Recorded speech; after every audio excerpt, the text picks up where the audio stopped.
Welcome. We are so excited to have you joining today's online WEN event. My name is Nicole Lenke and I will be your MC for this morning, and I'm really looking forward to enjoying some time together with you. Today we have guests from different places around Vancouver, as well as other cities around Canada, and international guests. In fact, let's just take a minute to type in the chat where you're from and share a little fact about that city.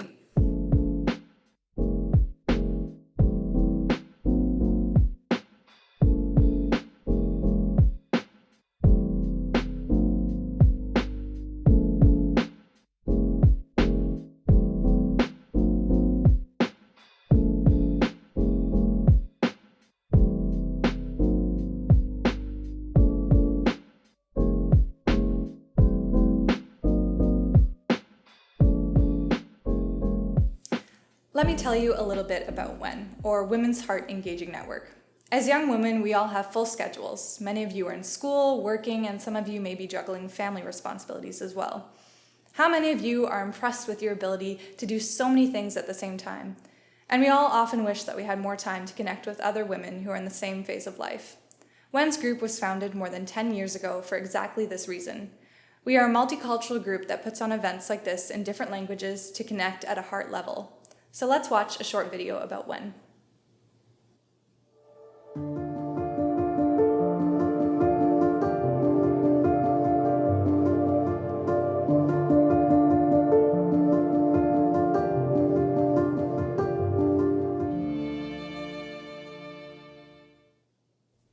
At WEN, we believe everyone has a story, and we are interested in hearing these extraordinary stories from real women. Today, it is a pleasure to have Jazzy Burke as our special guest. Jazzy is a global youth ambassador at Alpha and New Westminster. She is one of the co-hosts in the Alpha Youth series and has spoken at conferences and youth events for the past few years. Jazzy is also a full-time student. She loves eating Oreos, drinking coffee, and taking pictures of her dog, Toby. Jazzy will be interviewed today by one of her best friends, Paula Sinterman. Paula has worked for WEN for 2 years. After growing up in Germany, she moved to Canada at 18 and has been involved in the nonprofit world since. She loves books, home decor, and Starbucks drive-thrus. We invite you now to sit back, relax, and enjoy this beautiful story. Jazzy, I'm so happy to be here doing this with you today. Yeah, I'm happy to be here. Thanks for having me. Of course. We've known each other for 5 years now. Mm-hmm. You're one of my best friends. In fact, we're such good friends. We're in the same COVID bubble, which I think is how friendship was measured in 2020. Yeah, for sure is, yeah.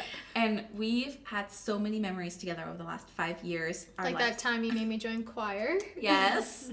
And you were so good about it. And when you dropped out, I dropped out. So I think there's some loyalty there. Yeah. And our lives have looked pretty similar in the terms of what we've done over the last 5 years. Like we've done some schooling together, we've traveled to some places together, but how we got to that place 5 years ago looked pretty different for each of us, right? Mm-hmm. So why don't you take me through a bit of what your childhood looked like? Mm-hmm. Yeah, so I grew up in a Sikh home, and so this was a religion that my parents had followed for many years, that their parents had, and so on. And so when my brother and I were born, he's older than me, we were just kind of expected to follow this religion. We didn't really have a choice. And so as a kid, you don't think much of it. But then when I started to become a preteen and a teenager and start to evolve more and discover more of the world, there were a lot of things that I wanted to do that a typical teenager would want to do that didn't fully align with what this religion taught and believed in. And so for me, there was a lot of things like, and the same for my brother, where we wanted to cut our hair and we wanted to eat meat. Like those were a lot of things that we wanted to do. But then when we would express that to my parents, then they would say, well, then God's not going to love you, because the only way to earn his love and respect and acceptance is through obedience and following all of these rules. And that just never sat well with me. And that wasn't just my experience with God, that was my experience with my parents. And so if I acted a certain way, behaved a certain way, they loved me. And if I didn't, I get in trouble. And so I just felt very constricted as a kid, not being able to choose the paths that I wanted to follow. And it just felt like a little bit like I was trapped in my own environment. And that led to conflict with my parents. And so, that's kind of like the environment that I grew up in. So you were talking a bit about how as a teenager there was things that you wanted to do that really didn't line up with the way that you were raised, right? So can you take me a bit through how you reacted to that, what was happening, how you were acting? Well, I think I did what any teenager maybe would have done, which is like, I'm going against that. That's not what I want to do. I kind of also followed what my brother did as well, because that's a decision he made as well. And so, yeah, because when I was a kid, didn't think anything of it. Then when I became a teenager, I made the decision on my own, and I didn't even tell my parents that I didn't want to follow that religion at all. In fact, I had influences in my school too, where a lot of my friends weren't following any sort of religion. So I was like, well, yeah, I don't want that either. And so I just let it go altogether, and I just decided I'm just gonna go with the flow and see where that takes me. And I was happy with that. And so yeah, that's how I reacted to it. And you were mentioning high school and some friends there, and none of you were really following a religion. So what was life like for you in high school? Yeah, so, in one sense, when I made that decision, I felt really free and released from that. But then on the other side of it, going with the flow, it can only take you so far. And so I got to the point where grade 8 and 9 was fine, but then going into grade 10, I felt very depressed and anxious and angry with who I'd become, because I was at that stage where I was just making all these decisions, and they were just very temporary satisfaction. And at the end of the day, I remember just always feeling so lonely and empty, and it wasn't anything that anyone was doing. Of course, there was conflict at home that was really hard, but it wasn't anything that my friends at school were doing. It was just the decisions that I made that made me really angry with who I'd become. And so I remember going into grade 11 that summer, just feeling like I had hit rock bottom, became very suicidal, felt like I was asking the questions of like, is there more to life than this? Like, my life just feels so purposeless and empty, and like I just have no hope. And so I just started asking those questions, and I just started crying because I'm like, I don't know what the answer is. Like, I don't know what to do, how to change, but I knew that I was craving it, and I wasn't necessarily asking for God. I just wanted to be a better person. And so I thought, maybe going into grade 11, I should just like make better decisions. Maybe that'll help. And so that's what I did. Like, I just tried to be a better person, but even that can only take you so long because I still felt empty on the inside. But then I met these two guys named Jaden and Austin, and we became really good friends. And with them, our friendship was just so unique because we were able to have in high school these like deep, hard conversations about life, even about faith sometimes. And to me, that was just like incredible. And so these guys were pivotal in helping me get to where I wanted to be. I know there was one specific moment kind of initiated by these two guys that really changed things for you. So can you take me through that? Like, what happened? Where did you go? Yeah. So these guys, so I didn't know until like maybe 4 or 5 months into our friendship that they were Christians. And that didn't really change our friendship at all. Like, it was just, that's just something that I knew. But then I remember this one time, Austin and I were standing at our lockers, and it was like a Friday, and he was asking me what I was doing that weekend. I said I wasn't doing anything, and then he asked him what he was doing, and he said he was going to a Christian youth conference. I was like, oh, that's cool. And then he's like, well, if you're not doing anything, you should just come. And I was like literally my jaw dropped. I'm like, you want me to go to church with you? And he's like, yeah, you can come. And I expressed this to him in the moment because honestly, Paula, I thought that Christianity was just for white people. Like, I didn't know, like, and this is just how naive I was. And growing up, like, I didn't know that other races could be a part of other religions and other cultures. And so I told him that, and he just laughed. And he's just like, of course you can come. And so I was like, okay, well, and the reason why I went was just because, like, I felt like I had nothing else to do. So they picked me up the Saturday, drove me to the church in Langley called Christian Life Assembly. And that was the first time I had ever stepped foot inside of a church. And honestly, as soon as I stepped in there, I instantly felt like I was at home. Wow. Like, and it wasn't anything to do with the building. Like, the building didn't look really homey or anything like that. It was the people. And the reason why is because they were just so loving and so kind. And I thought that I'd stand out. Like, people would recognize that I'm new and, you know, I look different or whatever. But people were just so loving and coming up to me, asking for my name, telling me their name, and, you know, from the greeters to the ushers, like, all of it just was like so fun meeting all these new people. And I got to meet Jaden and Austin's friends that were just so awesome as well. And yeah, I just had like the morning and the afternoon, I just had a lot of fun just learning about the religion. And I asked Jaden a lot of questions like, why are people raising their hands, and what's a sermon, and all this kind of stuff. And he was just so patient in answering all the questions. And then that night I was like, I think I'm just going to give this a shot, because I didn't go into this conference thinking I was going to meet Jesus. Like, I knew what the conference was about, what was going to happen, but I didn't think, oh, maybe I could take something from this. I really just went to hang out. And so that night I was like, I'm just going to listen to what the preacher has to say. And so when he started speaking, his name was Chris Durso, and he started talking about God's love. And he started to say, God loves you no matter what you've done, no matter where you come from, no matter what your background is. And just and talked about how it's not what we can do for God, it's what he's done for us. And that just changed my world. Like, as soon as he said, it felt like he was speaking right to me, my situation, because that's what I've been wrestling with my whole life, is like, why do I have to earn his love? And he kind of explained it away, where he's like, it's actually not something you have to earn. It's something that you just receive, like a gift. And so I remember just thinking on that and reflecting, and I stepped to the side because there was just so much going on in my head. And during worship, I just remember crying so much. And I'm not a crier. You're really and not. so I knew that meant something. And my hands in the air, and I didn't know why. And in that moment, I knew that Jesus was the answer to what I was searching for and longing for that year ago, like in my room in the summer. And so I gave my life to him that night, and told Jay and Austin, and they prayed for me, and it was just, it was an incredible experience. So when you're saying that you gave your life to Jesus, what did that look like on the inside in your heart? Yeah. Like, what were kind of like the tangible steps there?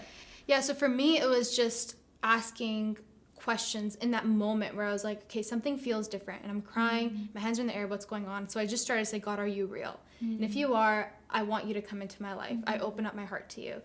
And it's as soon as I opened up my heart a little bit, it's like I felt this, the best way I can describe it is there was a warm feeling in my chest where it just felt like I was getting a hug in a sense, and just these holes in my heart that I knew were there that were just being filled, and a weight was being lifted off of my shoulders.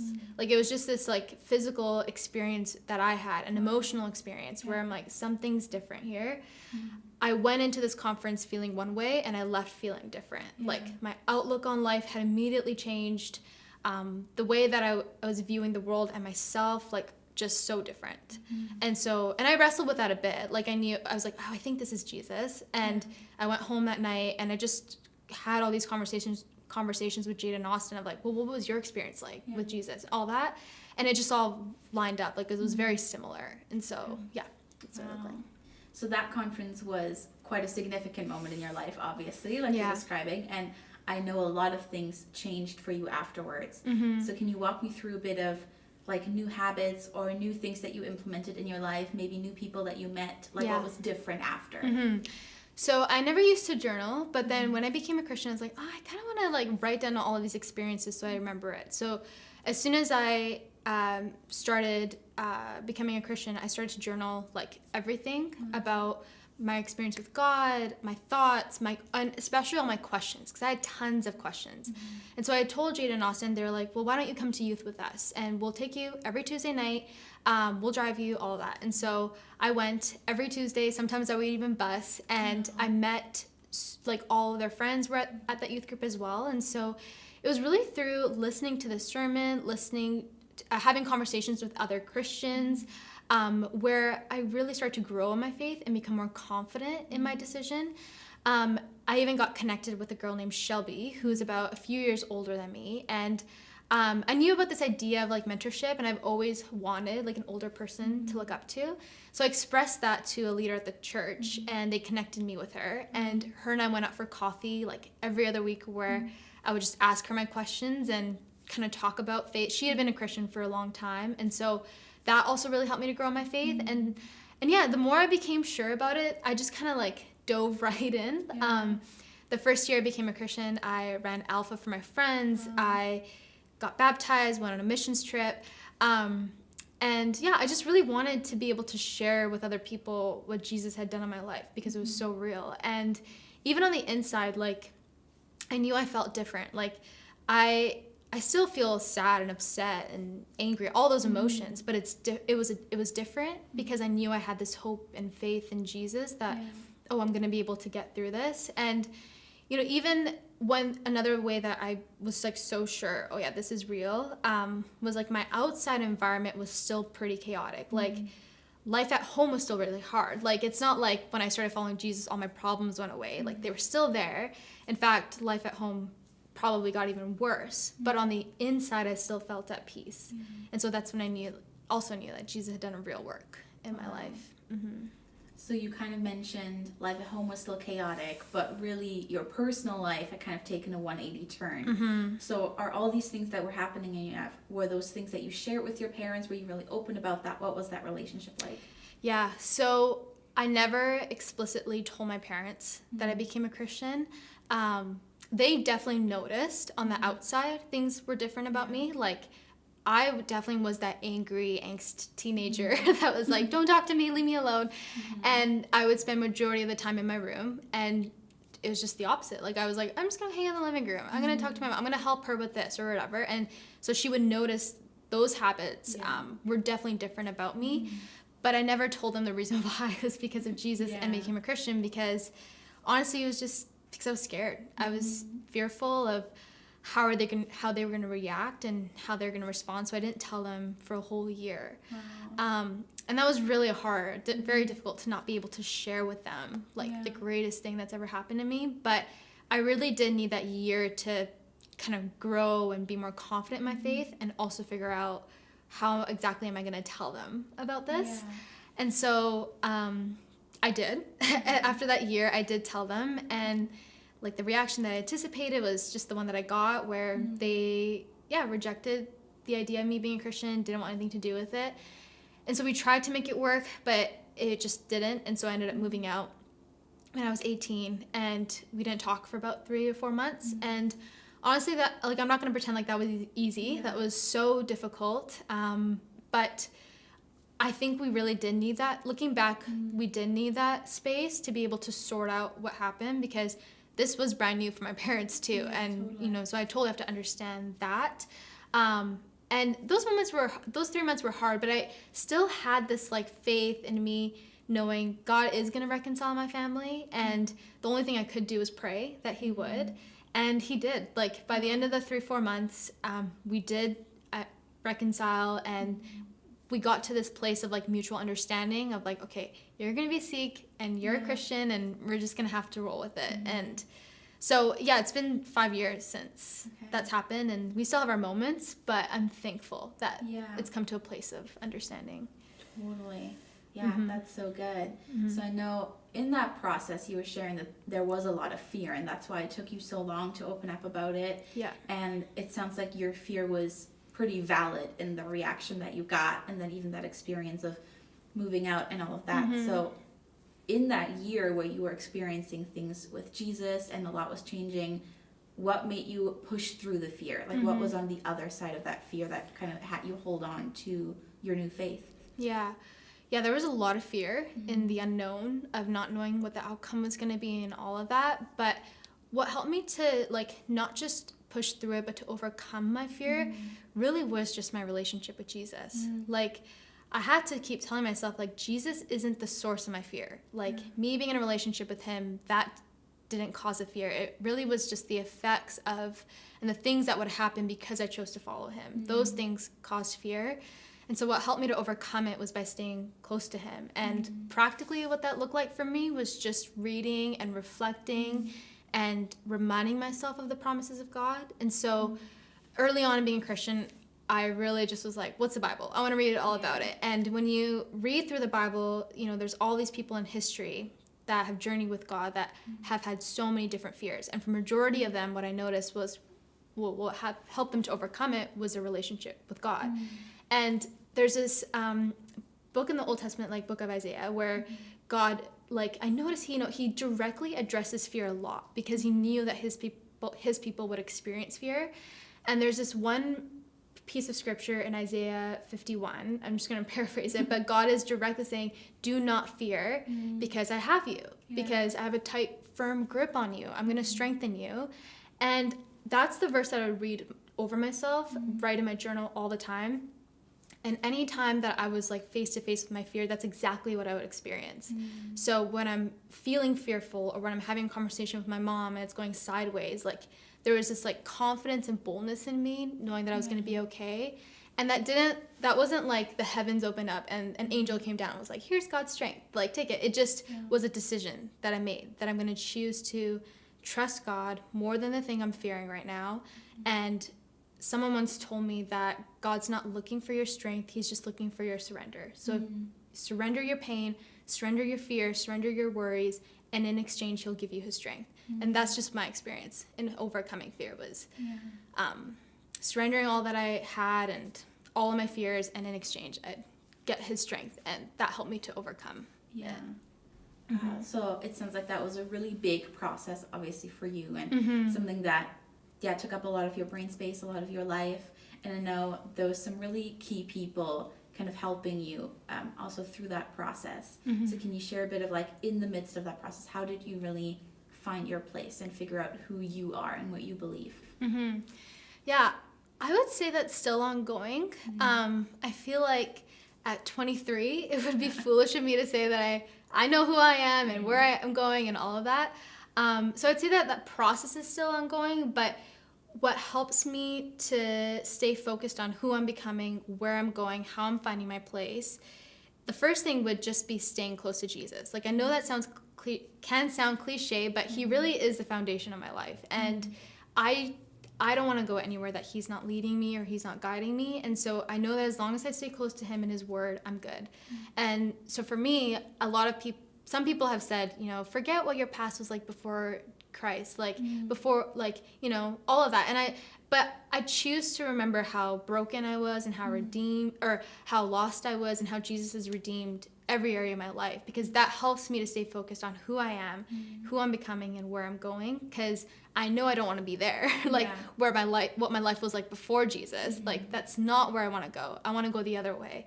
And so as I stay rooted in him, I know who I'm becoming. And also just surrounding myself with the right people of different ages, girls my age, girls older than me or whatever, just hearing from their experiences, their wisdom, all of that also helps me to, I truly think that the people you surround yourself with shape who you are too. And so it's just surrounding myself with the right people also.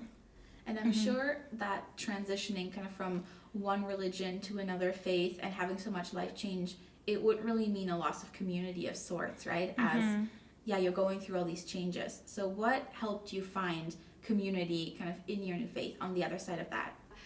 Yeah, there was a lot of people that I unfortunately lost, and I'm still grieving that and still believing that God's going to reconcile those relationships. But then on the other side, I got to know this whole new community, and I totally don't think that was random. I believe that God cared about my loss, and he wanted to fill that and intentionally put people in my life that would journey with me. And so I'm even thinking about this family that when I moved out of my house at 18, they heard about my story, and we went to the same church, but I didn't know of them. And the mom approached me and was like, well, if you need a place to stay until you find a permanent place, we have an extra room. You could just come stay. I was only supposed to be there for 2 months, and I ended up being there for 2 years. And it's just like, and I'm going to be internally grateful for them. Like, we still do Christmas and Easter together and all of that. And so that was a huge, I sensed, or I had a loss of family, if that makes sense. Like, of community in my family when I left that religion, but I found another family. So that was just really cool. And then also just thinking about the friendships that I met, like you and some of my friends like Kendra and Mariah and Megan, that I met on the other side of it all, that where nothing about my situation was attractive, but people just dove in and committed to praying for me and supporting me and hanging out with me and just helped me journey through it. And so I'm just so thankful for the community that I found on the other side. Yeah, absolutely. And I know it's been 6 years now since kind of that pivotal moment in your life. What have you learned through that process as your life has changed, as you've had that transition? What really stands out as some things that you've taken away from it? Yeah, I think there's two things. One thing is it was lonely, and it still is lonely sometimes. I think converting from a different religion, you feel like you're the only one sometimes. And I think the reason why I felt this way was because when I first became a Christian, from my personal experience, I wasn't exposed to a lot of people that had the same faith journey as mine. I met a lot of people that grew up in the Christian home and came to know Jesus at a young age, and those stories were so encouraging to me, but it was hard to relate with somebody on a deeper level. So you just feel lonely in that. But even in those moments that I felt lonely, and the only person that I could really lean on, like I had friends, but the only person I could really lean on was God, and I chose to do that. And so even in those moments in the late hour at night where I just felt, this is crazy, like I can't believe I'm doing this, and I would just sense his nearness. Or when I would express the loneliness to a friend and they'd offer to buy me a cheeseburger or coffee. It's like, it's so simple, but even through that, I felt God's love through them, and I sensed a community around me. So it's actually funny though, because the first 3 years of me being Christian, I didn't really meet anybody that had the same faith journey as mine. But in the last 3 years, I have met so many people, Paula. Like, with work, I've had the privilege of traveling to different countries, and as I traveled and different provinces as well, I just met so many people that converted from a different religion, and mainly a lot of people that converted from Sikhism. And so it's been so cool being able to connect with them and build friendships with them, and not just like out there in the world, but like even here. And this like one random one was just like, there's this blogger that I followed on Instagram, and she was doing like an Ask Me Anything or whatever, and she shared her story, and she had converted from Sikhism. And so I told her, hey, my story's the same, and we FaceTime for like 4 hours just sharing our stories. And what's been so encouraging about it is because it just totally takes out the narrative, I'm the only one that's gone through this. Like, no, there's so many people that have. And when we share our stories, at the end of it, we'll always say, man, there were a lot of sacrifices that we had to make. It was a huge cost following Jesus, but it's always worth it. And we'd do it all over again if it meant that Jesus was on the other side. And then the other thing I'd say that I've learned is, you feel guilty for leaving that religion and leaving that community. And I still experience that here now, but honestly, what helps me to kind of get over it is realizing it's not like I was abandoning that faith, like I was leaving it out of spite, but it was about finding a solution to my soul's need, and that was Jesus. And so that really helps me to overcome the guilt. But yeah, I would say those are the few things that I've learned. Yeah. Wow. It sounds like there are definitely still some difficulties, right? Even now as you're navigating things. So thanks for being honest about that. I know you were saying that in all the sacrifices, you've kind of seen the universal thread that people do say that it's worth it because you get Jesus at the end.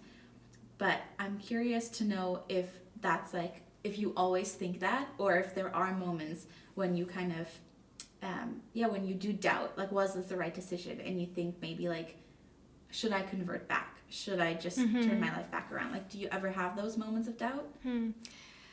To be brutally honest, I do. And that's just, I'll have moments where I look at my family situation and I think, oh, this would be a little bit better.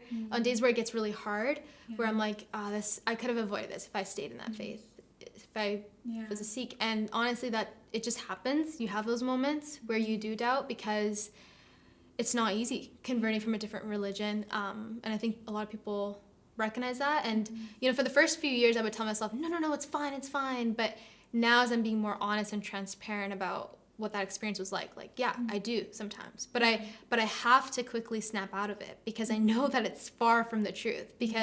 And what helps me to do that is I'm really thankful that I started journaling and writing down all of my experiences with God, my everyday thoughts, answered prayers, all of that, because when I do have those moments, I just open up my journals and I read through what God's done in my life. And I know for a lot of people, when looking back, that can bring up a lot of wounds. And it can sometimes, but I think for me, looking back helps me to look forward. Because when I look back on all the times God's been faithful, what he's rescued me from, how he's redeemed me, and all of that, it helps me to have faith and hope, knowing I can keep going, I can keep pushing through, and I definitely don't regret being a Christian. I will never regret it. It's the best decision I ever made in my life. And I see that through what I've written down in the last 6 years. That's so awesome.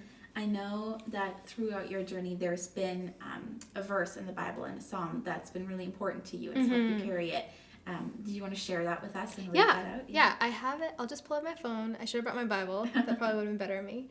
But yeah, Psalm 121 has just been my life verse. Here, should I just read it? Yeah, of course. So it says, I lift my eyes to the mountains. Where does my help come from? My help comes from the Lord, the maker of heaven and earth. He will not let your foot slip. He who watches over you will not slumber. Indeed, he who watches over Israel will neither slumber nor sleep. The Lord watches over you. The Lord is your shade at your right hand. The sun will not harm you by day, nor the moon by night. The Lord will keep you from all harm. He will watch over your life. The Lord will watch over your coming and going, both now and forevermore. And yeah, this verse has just been like so important to me. I think primarily because it was like the theme verse of the conference that I went to. Like the theme of the conference is called To the Mountains. And so this was like this verse that they really pulled everything from. And first of all, it was the first scripture that I was ever exposed to. And because it revealed to me right away God's character and his love towards us. And I just love like the first question where it says, where does my help come from? And I think that's a common question people ask all the time. Like, who can I lean on? Who can I trust? And I love that it just simply says my help comes from the Lord. And that's just been something that, like, you know, every time I trust God, I know that's your experience too, where you're never betrayed and he never fails us. And then I just love like the rest of this verse. Like, and it's just always been something that comforts me, where it says like the Lord watches over me. He won't let my foot slip. He keeps me from harm. He watches my coming and going. And I love that because it's like this life is going to be full of difficulties, is going to be full of all of these unknowns. But when we draw from his strength and not ours, like this is the result. He keeps us from harm. He won't let us slip. He'll guard your coming and going. And yeah, this verse, it just really teaches me that he's guarding my life and that he's got this. Yeah, So. that's so beautiful. Thanks for sharing that. If there's somebody listening today who is not happy with where they're at, maybe in a similar situation you found yourself in high school, asking a lot of questions about life, and they want to explore this community and this faith that you share with us, what would your advice to them be? I would say give him a shot. I just say give him a shot. Like, if you're at the place right now and you're listening and you want to open up your heart to him, invite him into some areas in your life, and you give him a chance to let him show you his love and kindness towards you, like I promise them, you won't be left empty and you won't be left longing for more. And I would say, come as you are. I think a lot of people think when you're a Christian, it equates to being this really good and perfect person. But the opposite is true. I think, like, come with your brokenness, come with your insecurities. Like, you don't have to have your life in order and all your ducks in a row and make sure, like, God doesn't see your imperfections. Like, that's not what it's about. And when you are wanting to enter into this relationship with him, like, it's not about what you can do for him. It truly is what he's done for you. And he'll meet you where you are in the condition that you're in. And so I would say if someone's listening to this and they're at the worst state, like, they're feeling broken, they're feeling tired, they're insecure about this or whatever, God's not intimidated by that or scared by that. Like, I even think about how I met Jesus, and I was the worst version of myself possible, completely hit rock bottom, and that's exactly where God met me. And so yeah, I'd say come as you are, and let him show you who he is. And even on a practical note, I'd say if you're wanting to explore more about faith, you have all these questions, the first thing I'd say is join an Alpha. Honestly, Alpha is just a great space. It's a course that goes over for 9 to 11 weeks where every week you watch a talk about a topic of Christianity. And then you have discussion around it. And there's free food. And the whole thing is free. And it's just there's so many Alphas probably in their area. And there's just these people that host it and that you can trust. And honestly, it's a place where you can come with all your doubts, all your questions, and explore them in a very safe and honest and relaxed environment. And so I've hosted lots of alphas, you have, and every time I go, I'm like, this is amazing. You meet all these people that are just from different journeys in life and get to come to a place where you get to wrestle through those things.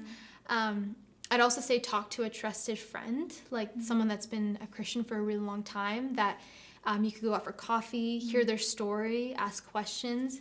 But then I'd also say maybe you don't want to do an alpha, maybe you don't want to talk to someone about it, but then I'd say, well, start the conversation on your own. Like, I think talking to God is like you're talking to a trusted friend, like how we're talking right now. Like, you don't need to use fancy words or special language when talking to God. It really is like you just starting a conversation with him. And so I'd say start the talk and see where it goes. And if somebody wanted to do that right now, like kind of have that moment of starting the conversation and maybe opening up their heart just a little bit, could you just even lead us in a short prayer to mark that moment for somebody, something that they could maybe just repeat to get that going? Yeah, let's do that. Okay. Yeah. Dear God, I'm sorry for trying to live my life without you. I recognize my need for you. I receive your love and grace for me today. I open up my heart and my life to you. Thank you for your love. And help me to believe in you and to love you every day. And help me to show others who you are. In Jesus' name, amen. Amen. Well, Jazzy, thank you so much for sharing with us today. I'm so grateful that you took the time and that you shared so openly and honestly. And I know that your story has been such an encouragement to me, and I'm sure it will be such an encouragement to everybody watching. So thank you just for being with us. Yeah, thanks for having me. Of course. Thank you, Jazzy, for sharing your beautiful story. As Jazzy mentioned, we would love to connect with you more as you explore your own faith journey. We would love to share with you some of the possible options you could take as a next step to connect to either of these. Just click on the connection card button that is popping up in your chat now. There will be a virtual Alpha course happening, as Jazzy mentioned in the interview. Alpha is a safe space to explore your faith. It's a series of virtual meetings via Zoom where there are videos that invite reflection and dialogue. It is a space that allows you to speak openly about what you think about your faith and relevant aspects of God without being judged. Let's see a short video of what Alpha is and the hours available to you. Okay, you rolling? Okay, we're gonna scare Jason with this spider. Come on, we're gonna get him back. Watch it! Guys, this is a film set. You got it.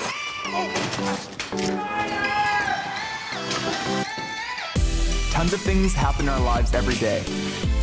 And in a 24-hour period, we ask ourselves so many different questions, like, what should I eat? What should I wear? Or who should I hang out with? Sometimes we ask bigger questions, like, what do I want to be when I grow up? Who will I marry? Or where will I live? But every once in a while, we ask ourselves those even bigger questions. Questions like, why am I here? What's my purpose? And is there more to life than this? The reality is, there aren't a lot of places we can go to explore life's biggest questions. So on Alpha, we want to create a space where we can talk about those kind of questions in a way that's open and honest.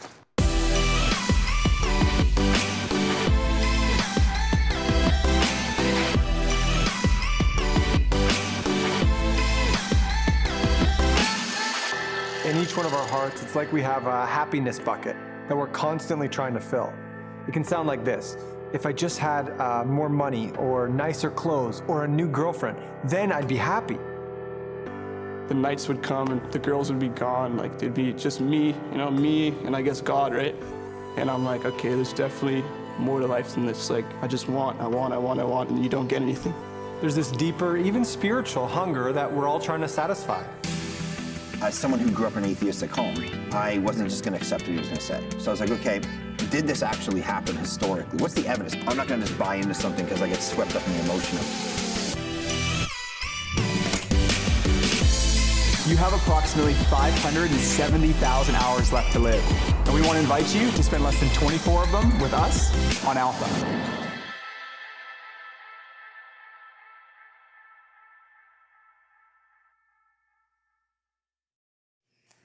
Lastly, there are several online church services available to you. We would like to recommend Movement Church here in Abbotsford.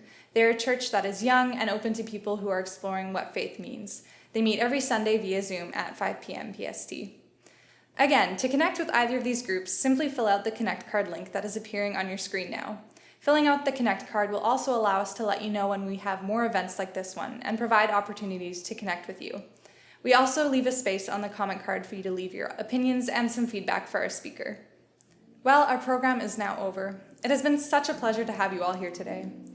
I genuinely hope that Jazzy's story has impacted your lives in the way that it has mine.